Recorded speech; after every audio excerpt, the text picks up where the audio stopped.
So let's do a recap of this conversation. I'll remind you all that Cameron Bertuzzi is a host of Capturing Christianity channel. Recently, in the aftermath of the Ali Dawah and apostate prophet discussion, Cameron criticized Muslims, including Ali Dawah and Islam. He's done it before, but he also made patronizing comments to Ali Dawah and even shared memes about him. After that, I was tagged in many tweets and Facebook posts asking Cameron to debate me and vice versa. So then Cameron reached out. He was initially open to a debate and wanted a written debate to start in a few months' time, meaning that he wanted that written debate. I explained to him that I preferred the live discussion, but he wanted it to be written so that he could think through his responses and maybe to get some help from his buddies. I don't know. I even agreed to this approach because I wanted an honest, respectful debate and discussion. Then Cameron tells me that he wants to actually back out of the debate because he's been advised by his mentors not to debate with me. Why?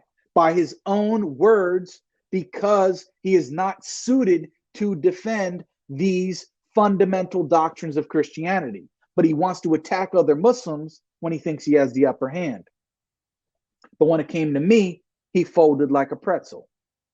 Yeah, and that's something similar I said in the other video. That's what you did because you're a coward, quite frankly. You are a coward, my friend.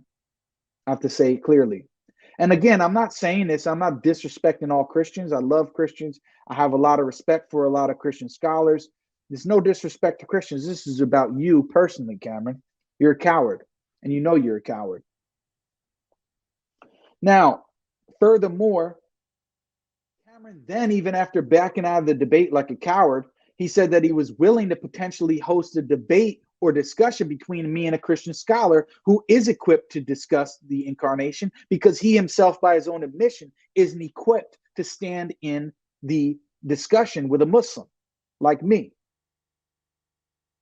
So, even then, when that happened, then Cameron attempts to raise concerns about a little clip. It was like 2 minutes or less long of me getting loud with somebody saying that they were dishonest.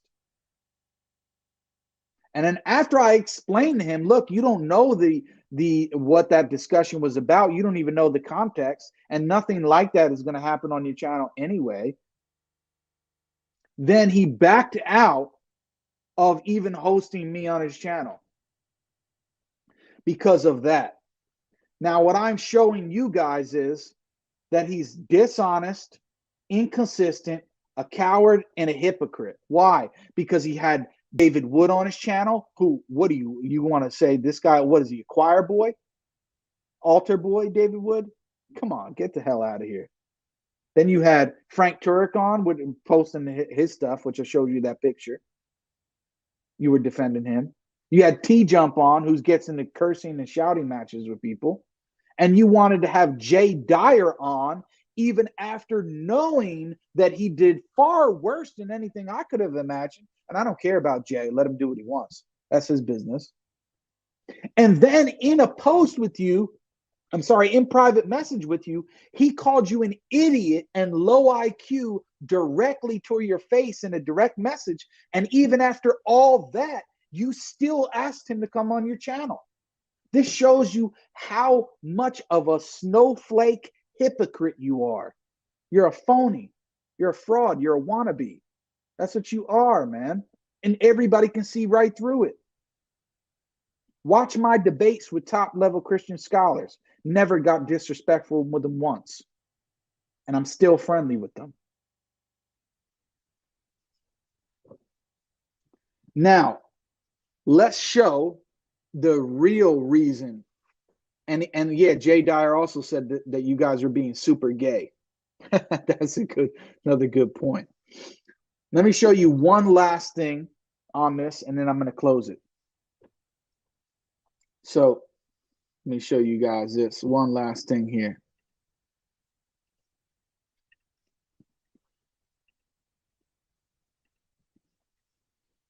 And this is going to be a message from a thread in a private Facebook group that Cameron didn't think I had access to, that I didn't see. But this is many, many months ago, maybe almost a year ago, that they've been talking about me. So these guys know who I am. They've been talking about me, even with other Christian scholars. He's been talking about me. Let me show you guys. Watch this. I'm going to show you an exclusive message right here. Exclusive. Okay, look at this. Who is it from? Our good old friend, Andrew Loke. And I squashed the beef with him, so I'm not even going to get into anything with him. But let's just read what it says. Andrew Loke. They made a 10-hour review of my book.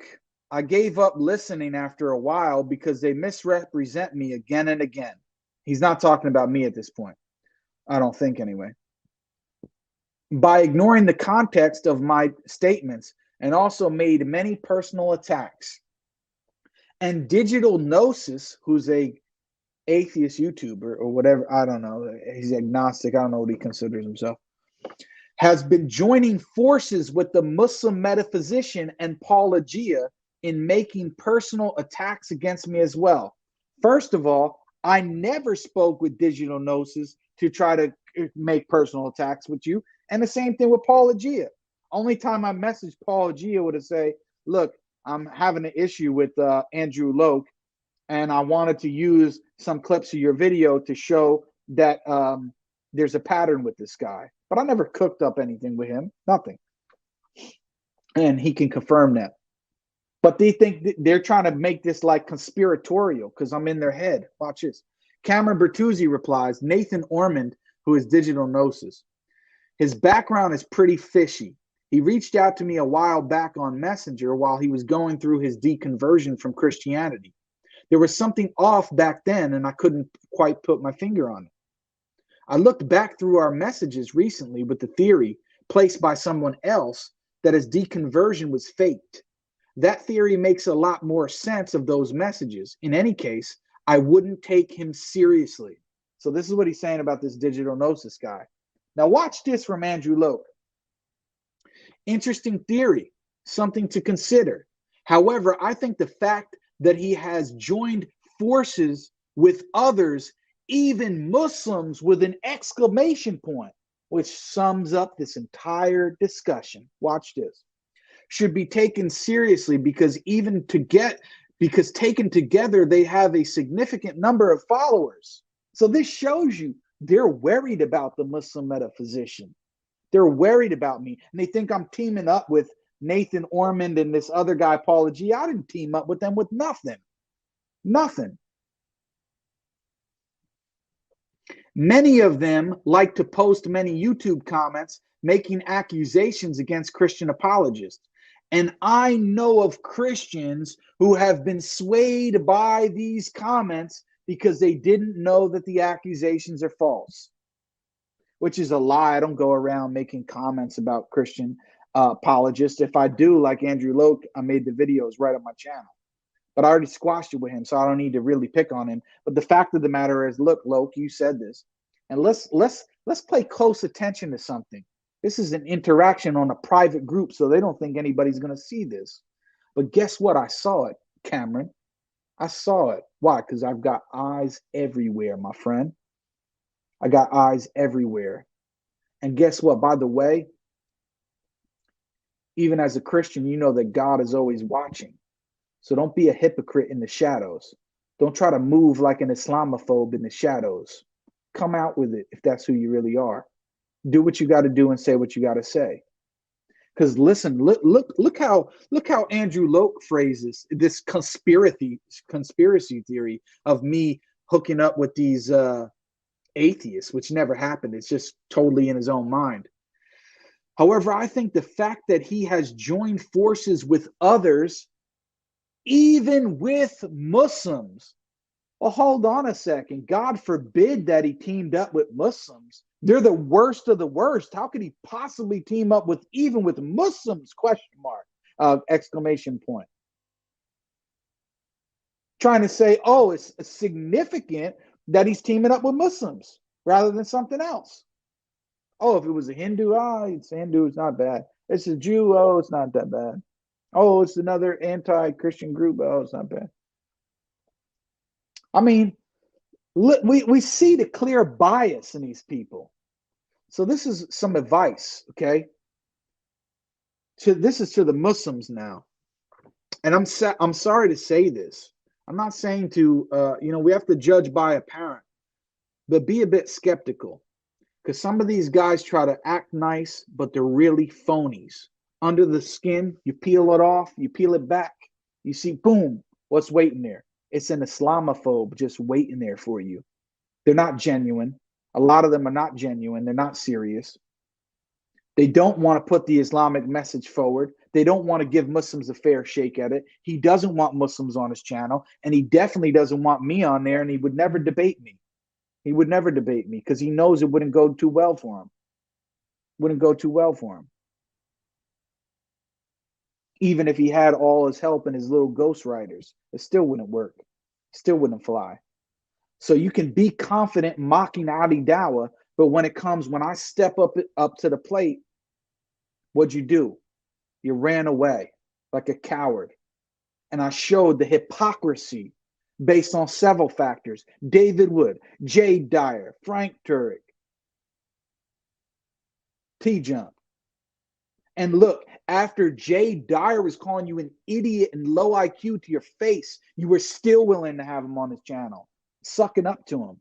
But yet I didn't do anything wrong to you. You saw one little clip of 2 minutes of me saying the guy was dishonest, and you fled. Why? Because as Jay Dyer said, even though I disagree with him on a lot, you used it as an excuse to not bring me on. Pathetic and disgraceful. And you would support a guy who mocks Muslims, a guy who actually was on your program, Apostate Prophet, who mocked dead Muslims, and Mr. David Wood, who ate the Quran, and you were supporting his mocking and eating the Quran. But yet, oh, I can't mock somebody, but you were trying to defend mocking? Come on, bro. Straighten up, soldier. You're a grown man. Stop acting like an immature baby. You're an immature baby snowflake. That's what you are, man. And everybody now can see right through it.